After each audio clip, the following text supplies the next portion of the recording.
اعوذ باللہ من الشیطان الرجیم بسم اللہ الرحمن الرحیم الحمدللہ والصلاة والسلام علی سید الانبیاء والمرسلین اما بعد فاعوذ باللہ من الشیطان الرجیم بسم اللہ الرحمن الرحیم۔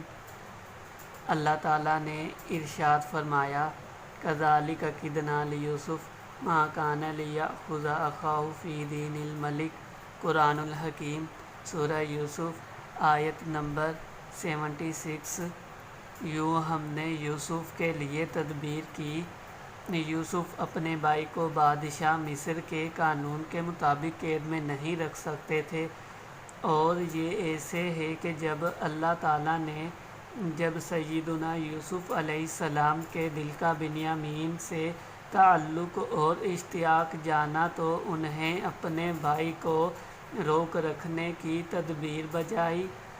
قید اور حیلہ سے اللہ تعالیٰ راضی نہیں، لیکن اللہ تعالیٰ نے اپنے بندے حضرت یوسف کی محبت اور ان کی رعایت کی وجہ سے انہیں حیلہ سکھایا اور اس کی نسبت اپنی طرف دی۔ فرمایا کدنا لیوسف، اور اس قید کی نسبت سیدنا یوسف علیہ السلام کی برات کے لیے ان کی طرف نہیں فرمائی، کیونکہ اگر اللہ تعالیٰ ارشاد فرماتا کذالک قدہم یوسف، اس طرح یوسف نے حیلہ کو اختیار کیا، تو یہ ان کی شان میں نقص کو ظاہر کرتا۔ تو اللہ تعالیٰ نے پہلے ہی فرما دیا کہ یہ منصوبہ بندی اللہ تعالیٰ نے تعلیم فرمائی تھی۔ اللہ تعالیٰ کی اپنے محبوب بندوں کی رعایت کے ضمن میں سیدنا موسیٰ علیہ السلام کے حق میں صحیحین کی یہ روایت ہے، سیدنا موسیٰ علیہ السلام بہت حیادار تھے، کسی نے کبھی آپ کی شرمگاہ نہ دیکھی تھی۔ بنو اسرائیل نے کہا ان کے خصیے پھولے ہوئے ہیں یا ان کے جسم میں برس ہے۔ آپ نے ایک دن غسل فرمایا، اپنے کپڑے اتارے اور ایک پتھر پر رکھ دیے۔ جب غسل مکمل ہوا، آپ کھڑے ہوئے تاکہ اپنے کپڑے پہنیں، تو وہ پتھر دوڑا۔ آپ اس پتھر کے پیچھے بھاگے۔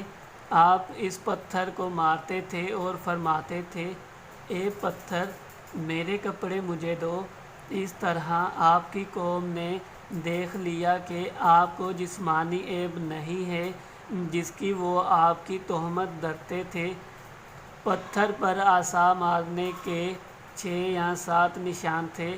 اللہ تعالیٰ کی غیرت کو دیکھیں کہ کس طرح اللہ تعالیٰ نے ان کی ناپسندیدگی کے باوجود وہ چیز لوگوں کو دکھا دی جس کی وہ ان پر تہمت دھرتے تھے۔ اسی طرح اللہ تعالیٰ نے اپنے دوستوں کی نگہبانی فرماتا ہے، یہاں تک کہ وہ مجبور نہیں کیے جاتے اور نہ ان کے لیے مقدر ہوتا ہے۔ اسی قبیل سے سیدہ عائشہ صدیقہ رضی اللہ تعالی عنہا کا تاجدار کائنات صلی اللہ علیہ وآلہ وسلم کے حق میں یہ فرمان ہے